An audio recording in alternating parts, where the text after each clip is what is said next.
What do you think of Trane versus Heil furnaces? For a moment, I thought you were talking about buying Trane or some other brand that was heck. I said Heil, like Heil. Heil's products are horrible. They are owned by the company that makes Comfortmaker and Tempstar. Trane makes American Standard, but Trane itself is a decent brand.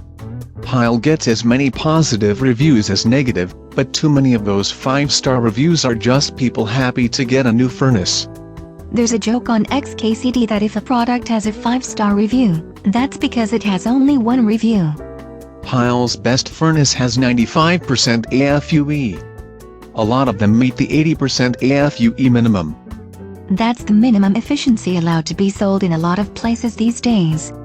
Heil has a very limited warranty. It is 10 years after the installation date, though it can be longer for the heat exchanger. I know that if you do not register the furnace within 90 days of purchase, Heil cuts the warranty time in half. Heil is one of the few companies to offer both cheap and high-end oil furnaces. The expensive oil furnaces have an unlimited warranty for the heat exchangers, while the others are only 20 years.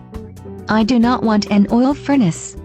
The cost of heating oil only rivals the hazard of having an oil tank in your basement. Heil is proud of its Quiet Comfort line, a line of very efficient and quiet gas furnaces. I kind of figured that from the name. The quiet is entirely due to the cabinet lining.